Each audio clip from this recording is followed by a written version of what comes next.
Other big thing that happened this weekend, of course, was Penn State hockey. Not just beating Michigan, but uh, even in that overtime game, kind of dominating Michigan at a time when they absolutely needed 2 wins.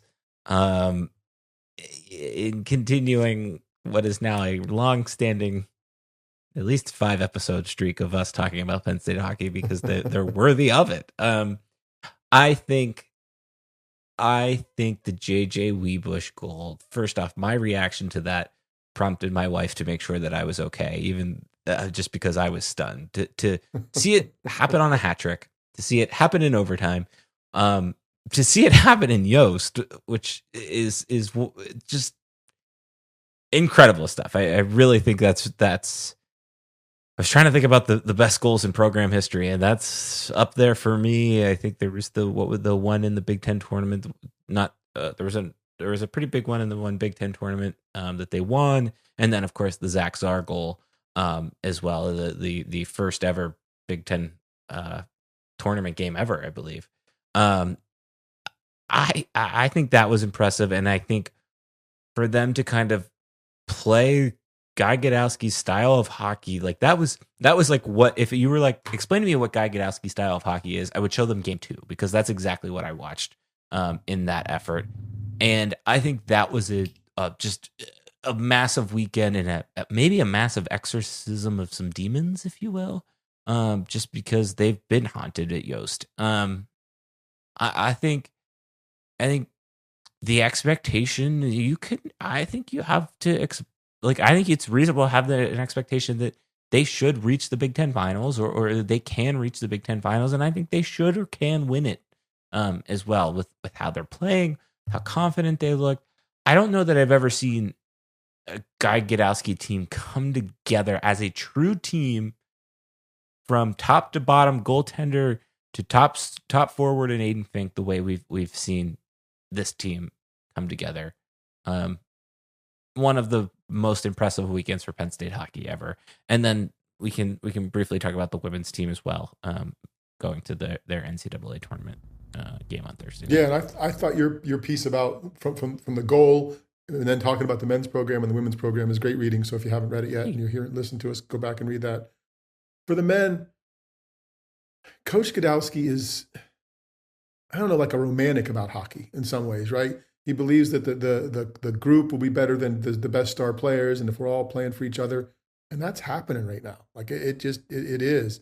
And I asked him earlier this week about what was there a moment? And he's like, no, there's not a moment. And the thing is, he said, it's just so fragile. Like it's just so, it can be so elusive. It's when it's happening, you just kind of got to enjoy it. So, and they've been giving people a lot to enjoy. I mean, they've been really playing well. I mean, the 2 wins this past at Michigan, where they've only had 5 all time at Yost. They were like 5-16, and now they got 2 wins.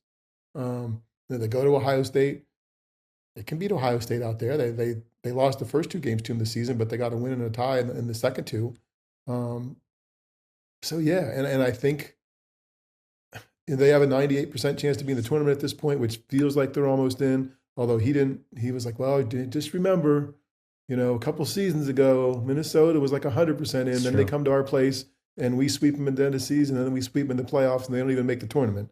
He said, so I'm not going there yet. But yeah, good for them, and it's good, fun, entertaining hockey. They're playing well. They're doing good things. And they have the spotlight, the attention to themselves at this time of year for the first times ever, because there's no basketball, men's or women's, at Penn State happening. So there's a chance for a little more attention for them this time. I have not. I had a line in that article you're talking about that, and I have not sat down and wrote my basketball wrap up yet. But it does feel like people were searching for a void in terms of the winter sports calendar. Maybe particularly how the football season ended in Hungary for something, and I think hockey in a lot of ways has answered that. For the men, I think if we want to talk briefly about the pairwise, yes. So the CHN has them at a 98%. If you kind of look at where they are, they're, I believe, 11th. They're in the pairwise, maybe 12th.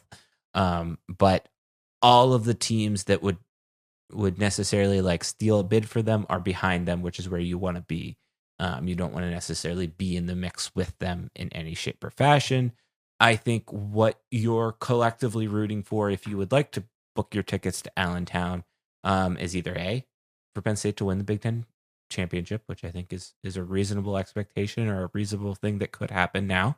I think that's option one. Option two is you are hoping that nobody from the Hockey East steals a bid. You are and when I say that, that's anybody outside of the top 16 pairwise.